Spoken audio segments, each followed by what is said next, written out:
All right, let's go ahead and get started. I see a lot of you are already on Thanksgiving vacation, but we have a special lecture today. Last time we went over glycogen breakdown and glycogen synthesis, and I showed you guys how the breakdown of glycogen, instead of using water to break it down, it uses phosphate, so it's called phosphorylasis. And so we broke down glycogen, and remember, glycogen has branches on it, and remember we talked about why the branches are useful, because it makes more points at which you can start releasing glucose. But if there's too many, then the branches are too short, and you can't release glucose for very long. And so we talked about glycogen breakdown and the enzyme for glycogen breakdown. Remember what that was called? Since it catalyzes a phosphorylasis, it's called what? It's called glycogen phosphorylase, and that's the one that releases the glucoses. And then we also talked about glycogen synthesis by glycogen synthase, and also we talked about how that the branches occur. You start to make a branch, and then it breaks off part of it, and it uses that part to make a new branch on the main glycogen chain. And so what we're going to talk about today is a regulation of glycogen metabolism, how phosphorylase is regulated by covalent regulation, also by allosteric regulation. We'll talk about, either this time or next time about phosphorylase kinase, glycogen synthase regulation, and regulation of cyclic AMP-dependent protein kinase. And what I'm going to do is we'll talk about that some today, and I'll finish up that material. Anything we don't go over today, I'll go over from those lecture notes on Monday. And then after that, we'll do a little bit about receptors and how they work, and G proteins and how they work. And then we'll go into gluconeogenesis. Okay, so we're modifying the syllabus a little bit, but it's basically following the same idea. And then just as a reminder, the next exam is, I think, not the Monday after Thanksgiving, but the week after that. That Monday will be the next exam. So where I left off last time, I was just about to start talking about how enzymes are regulated, because this is the processes we're going to be talking about now, glycogen metabolism and also gluconeogenesis, and both of these are very important for restoring glucose levels to the blood. Those are regulated in a whole bunch of different ways. And so we're going to see examples, and you've already seen examples. I think Wim Hol showed you how aspartate transcarbamylase was regulated by CTP and ATP. So that was the first time you saw that. But then we also saw phosphofructokinase was regulated by ATP as well. And a very important allosteric regulator is cyclic AMP, and we'll be seeing that quite a bit in the next lecture or two. And then covalent modification. Today we'll be talking about phosphorylation, but there's also acetylation, glycosylation, and putting small parts of fatty acids onto molecules, or isoprenes, very hydrophobic groups, that can modify the proteins. Proteolytic cleavage occurs, and Wim Hol mentioned this a little bit, in the blood clotting cascade. And then we've also talked about changes in enzyme concentrations by changing transcription or translation, or in some cases degradation of the protein. We talked about that when we talked about the hypoxia-inducible factor. And so those are slow changes. These are really fast changes, and these are a little bit slower because it takes a while to enzymatically modify those. So today we're going to be talking about the regulation of glycogen phosphorylase. And back in the early 50s, the biochemistry department at the University of Washington hired two new assistant professors, Ed Krebs and Eddy Fischer. And they got to talking to each other, and they realized that, or they had noticed that the phosphorylase enzyme, the glycogen phosphorylase, can exist in two forms, an active form or an inactive form. And they were very curious about what the difference between those was. And so I think the conversation went something like this. Ed said to Eddy, why don't we discover phosphorylation and win a Nobel Prize? And Eddy said, cool. And actually, that's when people first started saying cool, so I'm sure that's what he actually said. He said, cool, I'm really into it. Let's do it. What's phosphorylation? So Ed sort of gave him a blank stare and said, well, I don't really know, but maybe if we went to Dr. Hurley's Biochem 405 lectures, he would explain to us what phosphorylation was. And Eddy said, well, yeah, great idea, except I don't think Dr. Hurley's been born yet. So then Ed said, okay. Well, let's just Google phosphorylation and see what we come up with. And then Eddy said, well, yeah, that's another great idea, but my internet's been down for weeks. So I don't think we could really do that. So on and on and on and on and on. And eventually, turns out they did discover phosphorylation. What? What? Really? Well, then you explain it, okay? I got it wrong, but this is a...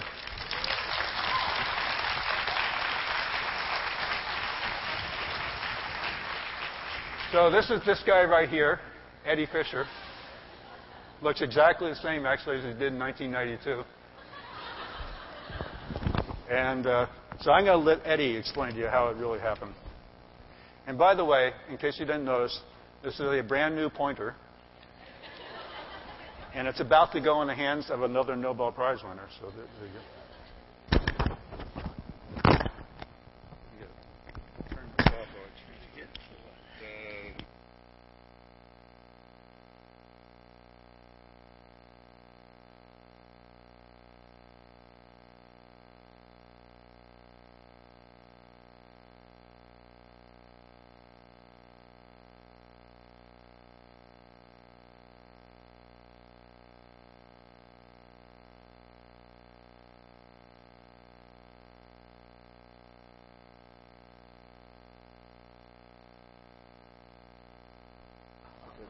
Pocket. All right. There it is. It's just like here. Okay. All right. Can you hear me? What I'll do today is to give you a sort of a historical background of the work we did with Ed Krebs on the regulation of glycogen phosphorylation, work that led to the discovery of reversible protein phosphorylation as a regulatory mechanism. Now, Ed died just 3 years ago at Christmas, so I have introduced a couple of little bits of him speaking during this talk, so that you could see him. He was an extraordinary person.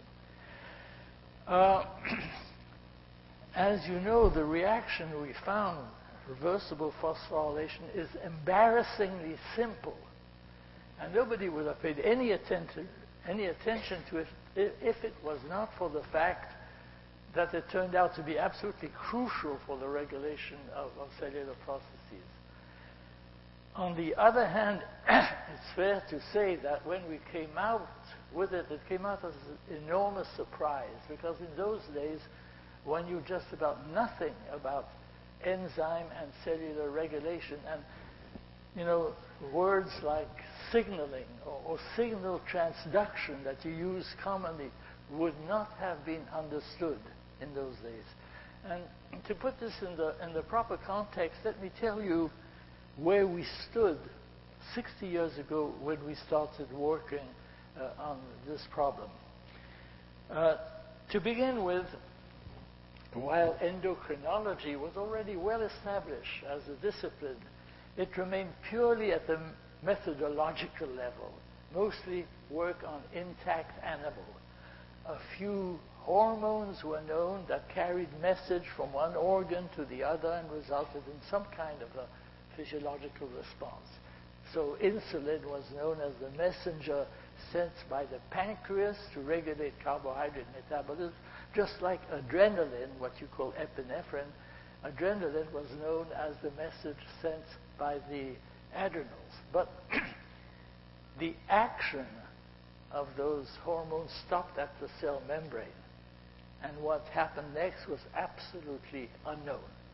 it was inconceivable that a hormone could act in a cell-free system until Sutherland and Ted Rall came up with a stunning discovery of cyclic AMP that served as a second messenger, as an intracellular messenger for the action of adrenaline. Secondly, there was a big difference in the way science was conducted in those days. In those days, in fact, since the days of Claude Bernard, the French physiologist who first described the glycogenic function of the pancreas, one observed a physiological phenomenon and then tried to find out the enzyme, factor, hormones involved. Today, by and large, it's the other way around. First, proteins are isolated, and with the completion of I don't know how many genome sequencing projects, hundreds of proteins are discovered, and then by overexpressing them, by knocking them in or out, one tries to determine their function. So to paraphrase the Italian playwright Luigi Pirandello, we went from 6 functions in search of an enzyme to hundreds of enzymes in search of a function. And then finally, as I said, one knew essentially nothing about enzyme regulation. The prevailing idea was that they were regulated simply by the rate at which they were synthesized and then degraded. But then in the late 40s, it was realized that this could not be the case, that this wouldn't work because those reactions were far too slow. It was clear that cells had to have a way of modulating the activity of the enzyme once they had been preformed and liberated in the cell. They had to have the capability of adapting to their environment, of regulating their metabolic needs instantly in response to whatever internal or external demand that was placed upon them.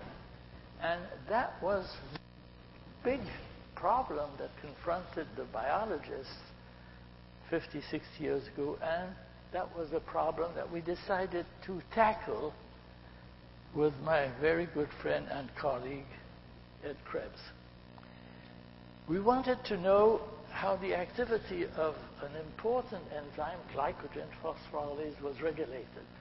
Very important indeed, because the Coreys and others had shown that it catalyzed the first step in the degradation of glycogen to give glucose 1-phosphate, glucose 6-phosphate immediately, and then blood glucose in the liver. Incidentally, this is the main function of the liver, the production of blood glucose. Or giving ATP as the end product of carbohydrate metabolism, energy metabolism.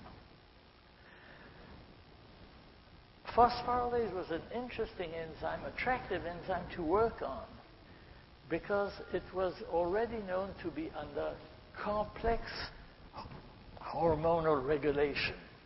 In the resting state, it is almost inactive and very little glycogen breaks down. But the moment there is a need to elevate blood glucose or to elevate ATP, if you're hypoglycemic, if you exercise, it becomes instantly activated by the release of the hormone adrenaline.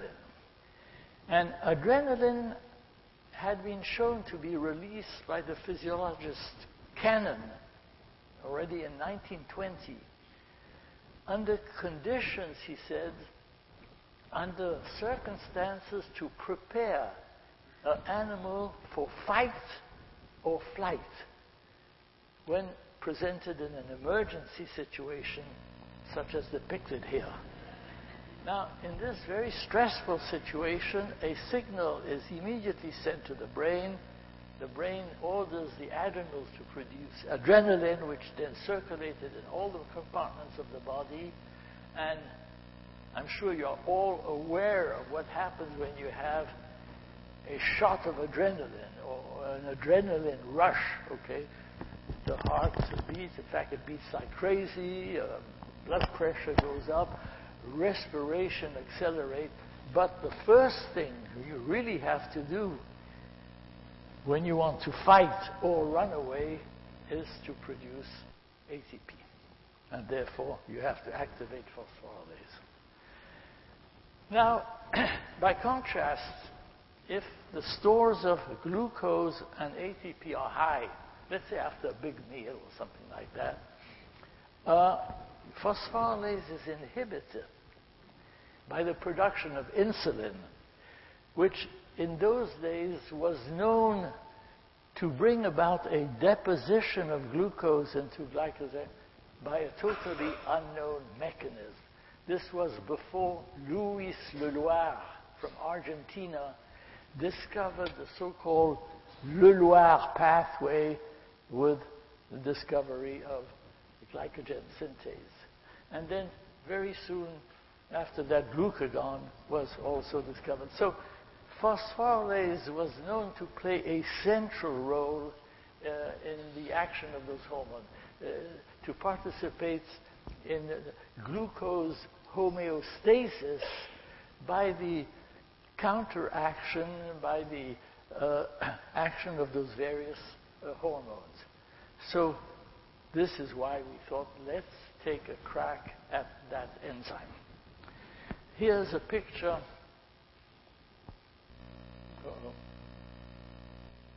of Louis Leloir, the guy who discovered the Leloir pathway, at a meeting in the mid-60s in Mexico City. You can see the pyramid in the back next to this good-looking young fellow.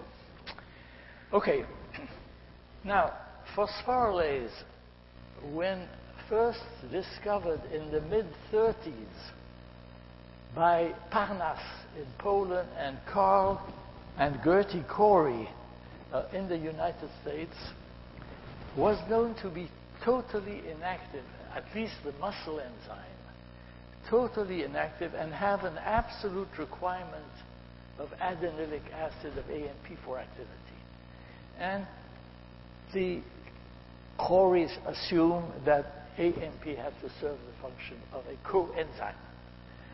And that stood until the early 40s when a gal in Corey's lab, Arda Green, crystallized active phosphorylase, but in a new form. In a new form in that it was fully active in the absence of AMP. No AMP needed, fully active.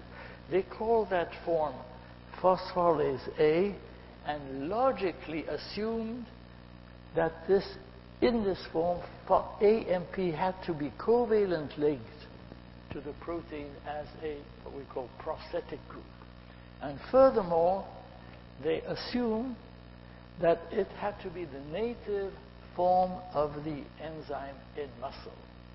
Because if they took a muscle extract and let it standing for a while, active phosphorylase was rapidly converted to the old form, which they call now phosphorylase B. So an absolutely logical hypothesis. Except that if that reaction, well, they thought that the removal here was carried out by what they call a prosthetic group removing enzyme, an enzyme that was cut that bond. So, absolutely logical hypothesis, but if it were correct, AMP would have to be generated in the reaction, and they found none. Furthermore, using the most sensitive biological assays available at that time, microbiological assays, they could find no AMP or adenine or ribose in the native enzyme. So the Coreys knew that the enzyme existed in two forms, but they had absolutely no idea how those two forms might differ. And strange, as it would seem today, they actually dropped that problem. Ed and I became involved in that problem when we found ourselves in the same department of biochemistry in 1953, as Jim told you. Ed had been a postdoc with the Coreys, and he assumed, like most people did, that AMP was a coenzyme. I had obtained my PhD degree at the University of Geneva in Switzerland. We had worked on various things, and among the things we had done, we had isolated phosphorylase from potatoes. We weren't rich enough to buy rabbits like they did in America. But we had isolated potato phosphorylase, and it was fully active without any need for AMP. And even though biochemistry was in its infancies in the 40s, we knew enough to know that coenzymes are totally conserved. And it sounded to me very improbable that AMP could serve as a coenzyme for a muscle, for a mammalian enzyme, and not for a potato enzyme, even though, okay, potato are pretty dumb when compared to muscle. But that's another question. So we decided with Ed, okay, let's take a crack at that problem, try to find out what was going on. Now, Ed at first had some hesitations. Oh, by the way, this is a picture of Carl and Gertie Corey when they received the Nobel Prize in 1947, and another picture of Carl as we were hiking together at the foot of Mount Rainier that you see here in the vicinity of Seattle. But is it loud enough?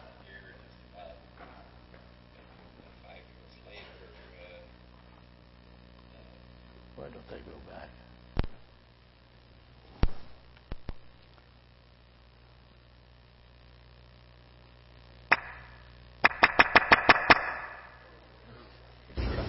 The fact that I had been in the Corey's lab, and here just about maybe only 5 years later, we might start working on phosphorylase. And I don't know, at that time, postdocs when they left the lab, or students when they left the lab, did not work on the problem of the mentoring was going on in the lab. And then I got to thinking about it, that 5 years since I was in that laboratory,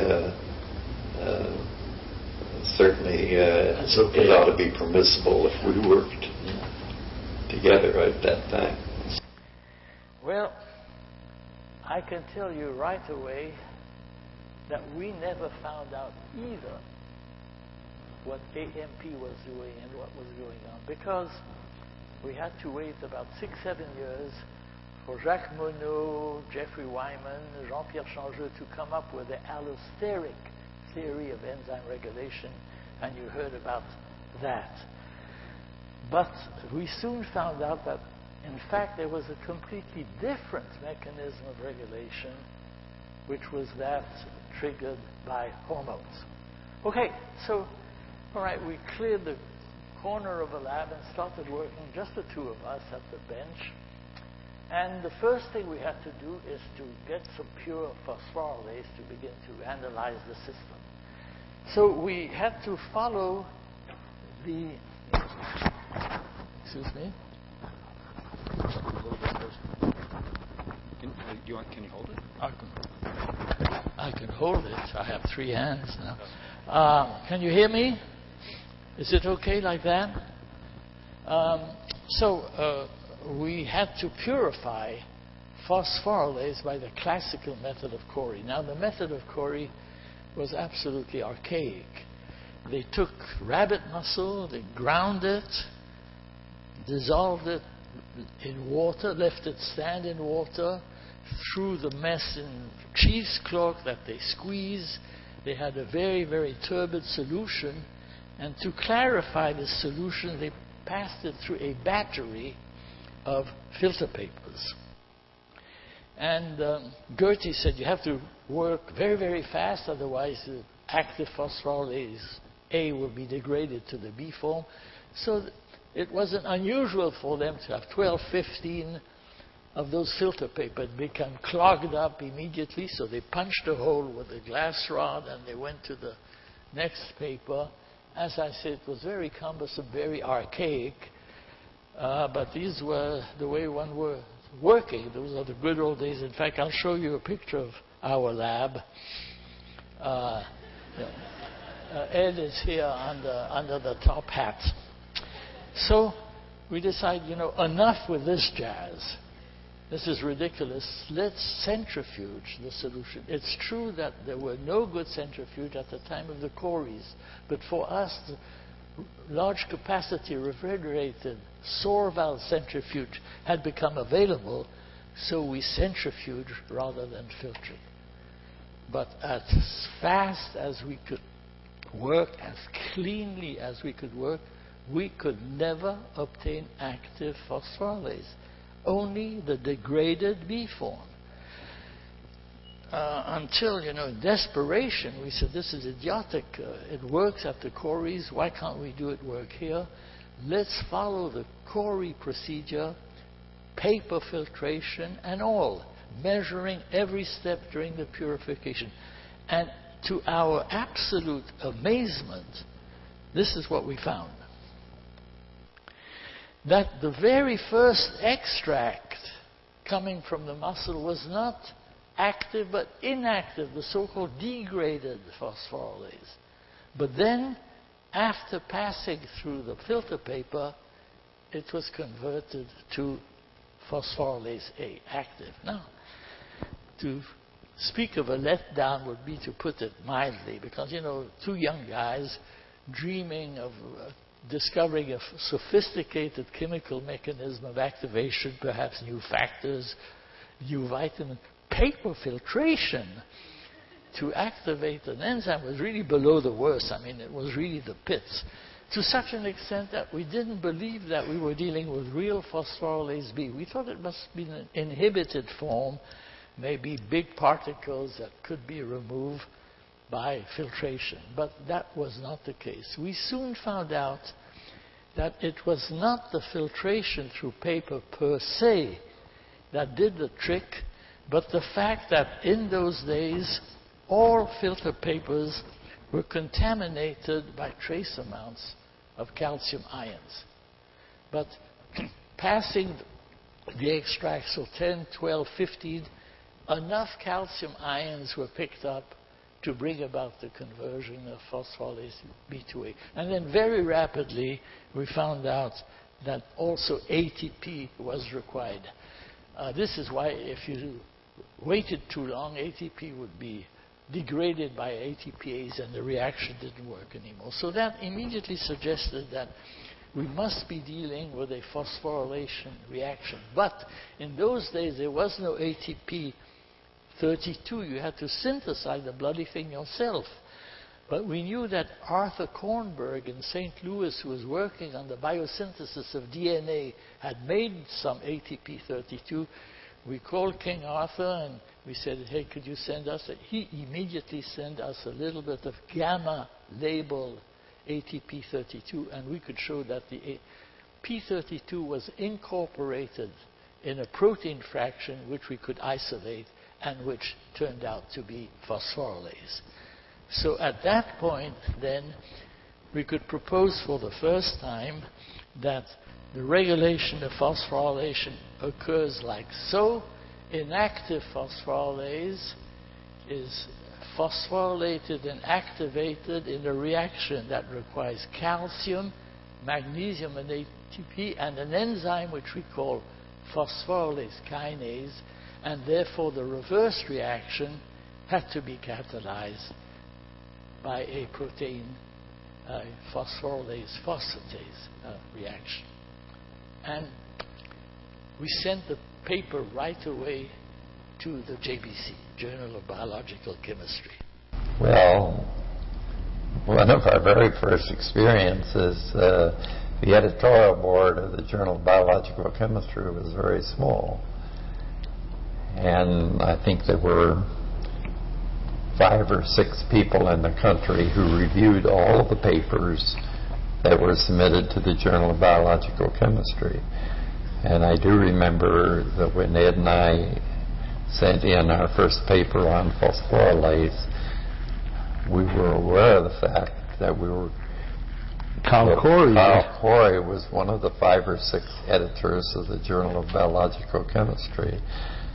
And so when we sent in our first paper on phosphorylase, we knew that he would see it. And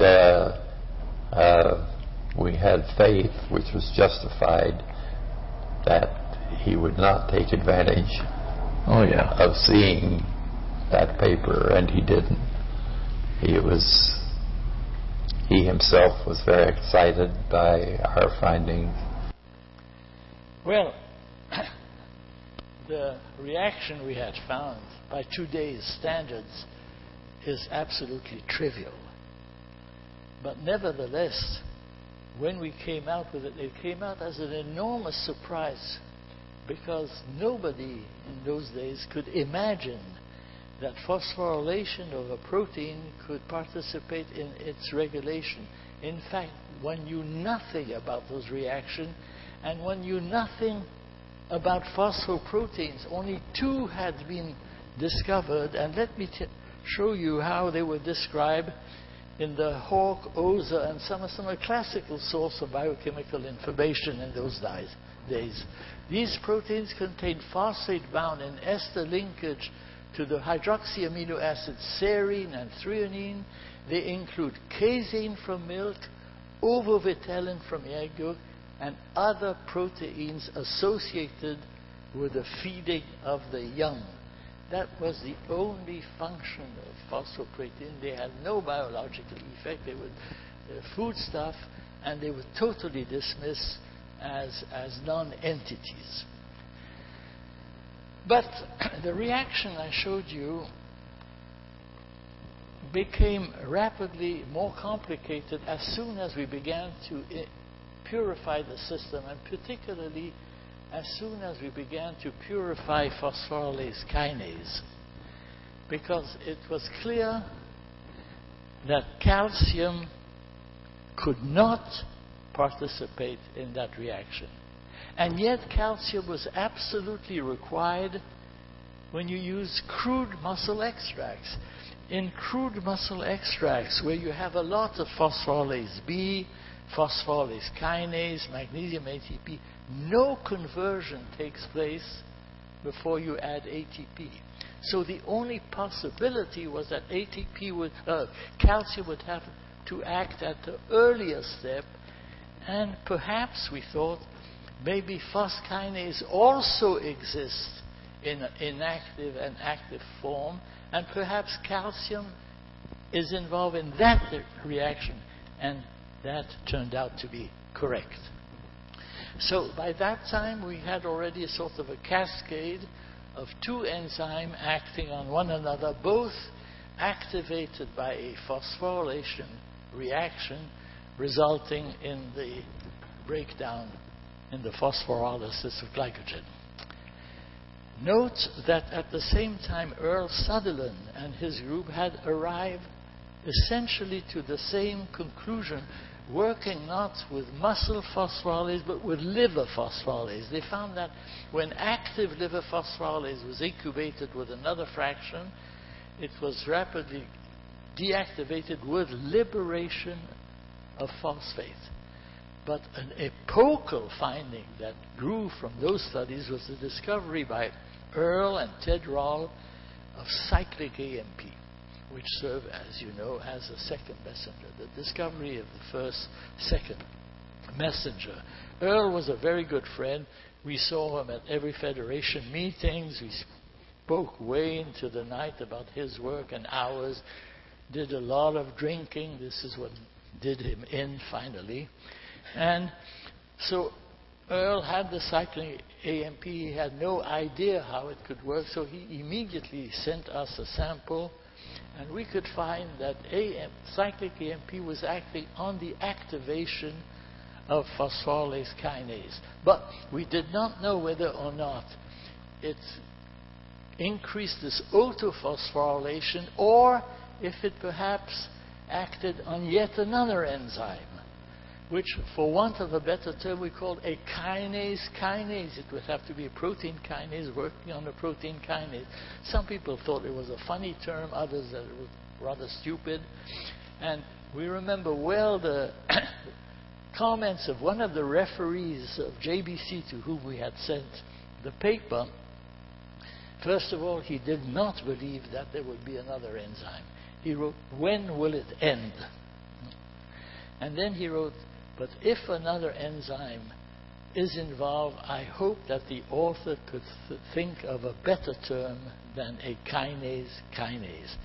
I wonder what he would have said if he had known about the MAP kinase pathway, where you have MAPK, MAPKK, MAPKKK, etc., acting on one another." Anyway, that hypothesis was confirmed 4 years later by the isolation of Ed and Don Walsh of the cyclic AMP-dependent protein kinase.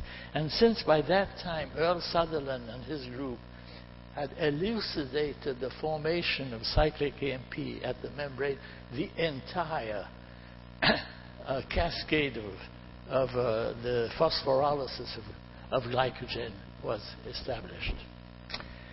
We were very interested of the involvement of calcium because the physiologists had known for many, many years that calcium released from a nerve impulse could trigger muscle contraction.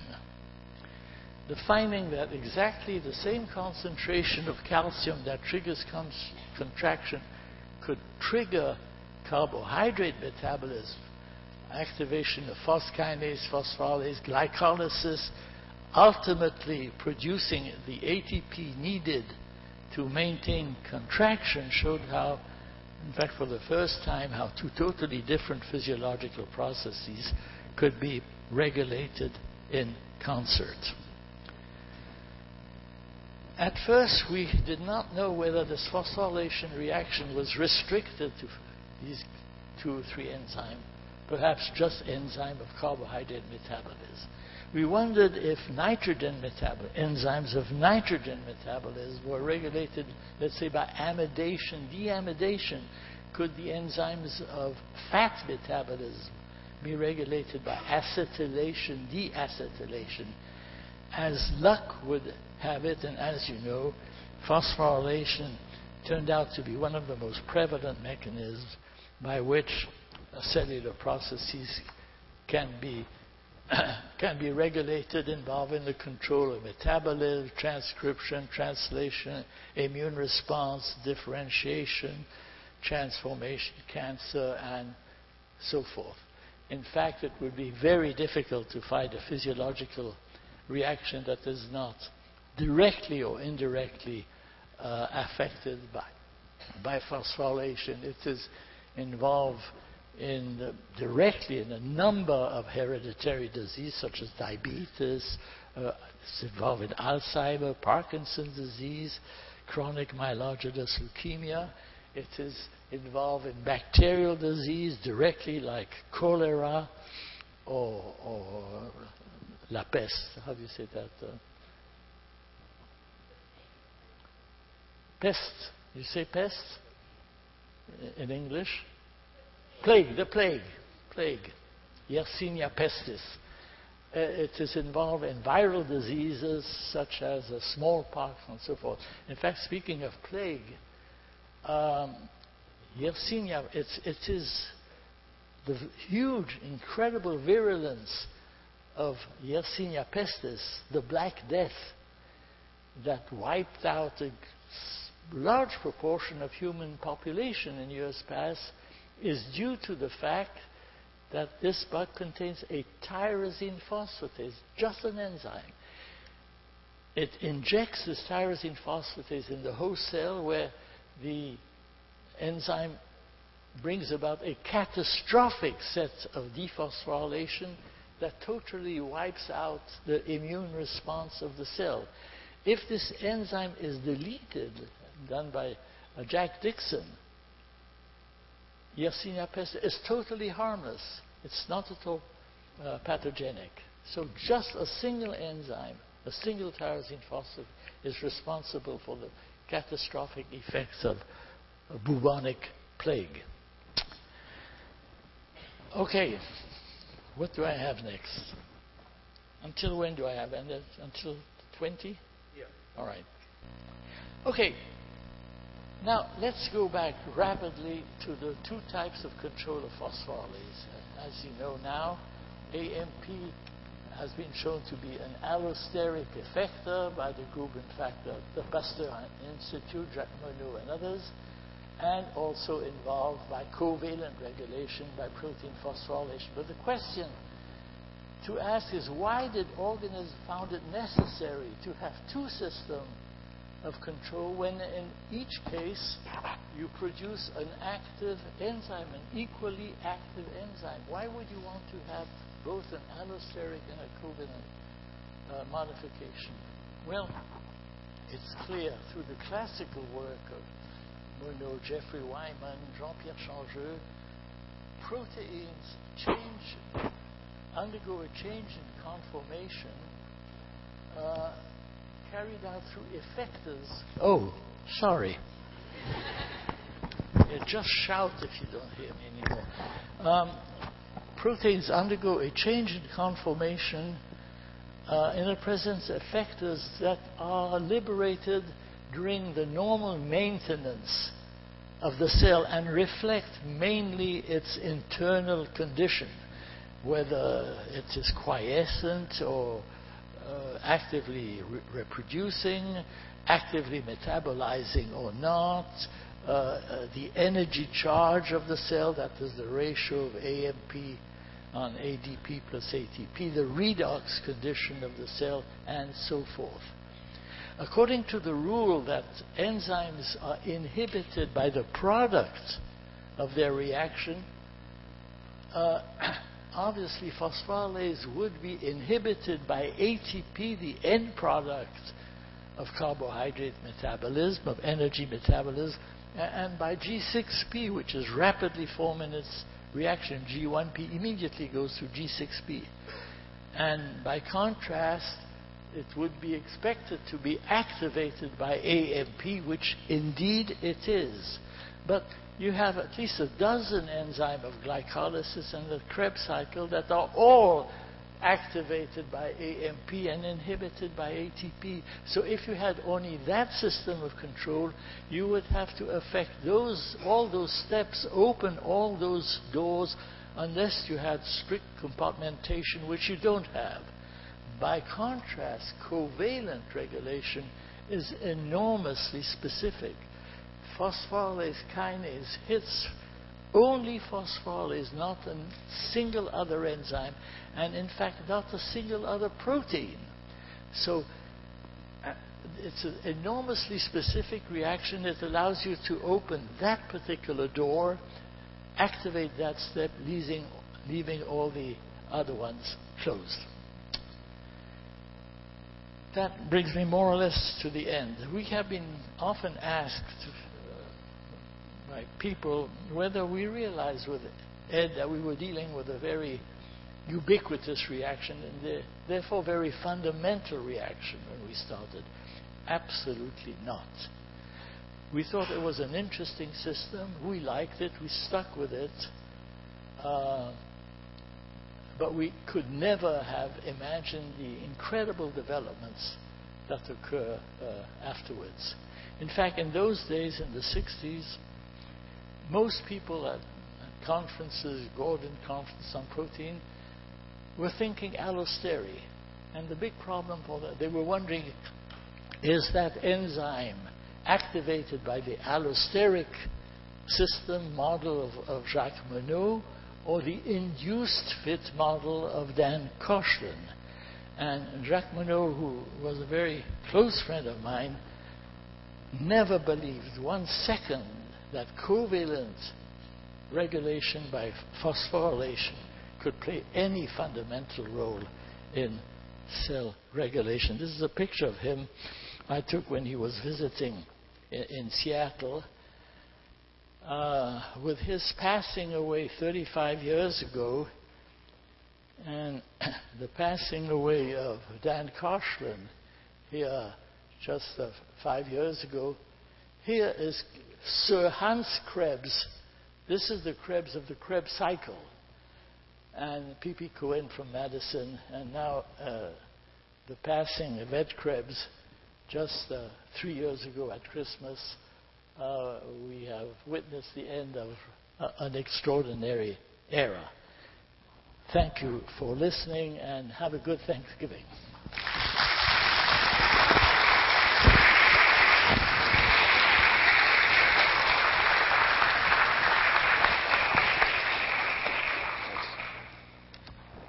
All right, thanks, and I'll see you guys Monday, unless I can convince them to give you a lecture on gluconeogenesis. What's that?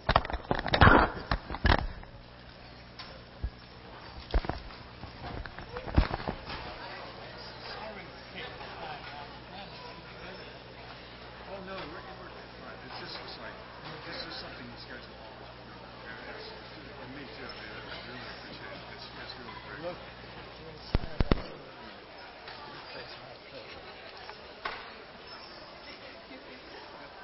I was wondering if you could direct me to more research about the calcium, how that was discovered, because just within the cell surface.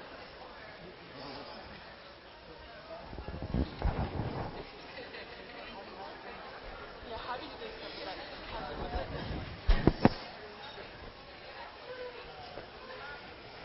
Yep. Yeah, let me just get him all settled, and can I meet you outside? Yeah. Okay. No, I'm fine.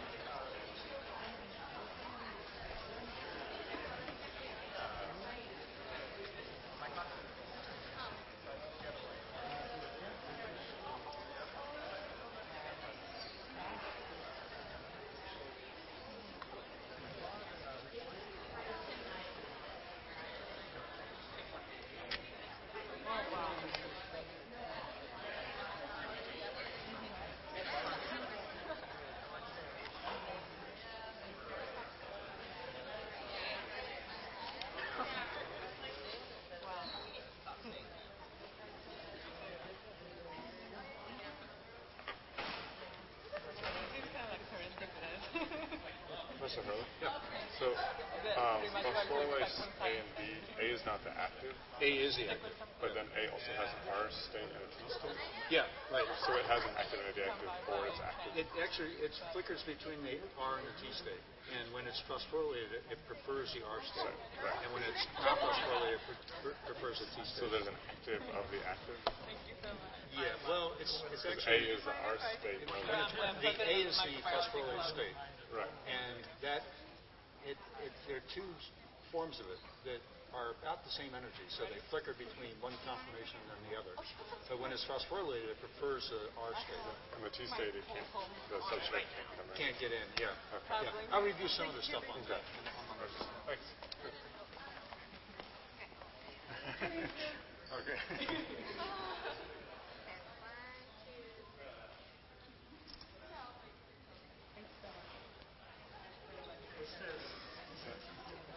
There is one coming in, sir. I think.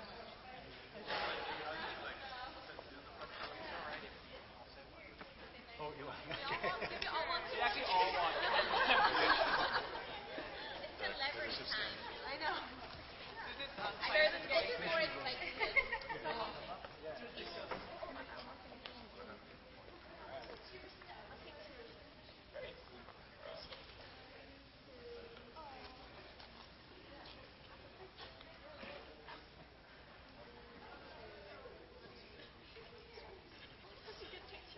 Thank you so much. You're welcome. Can we take pictures also? Can we take pictures? You send it to me when you're out too.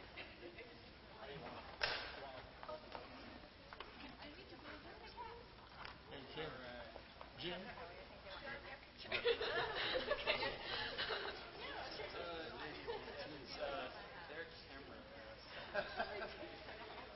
You want landscape as well?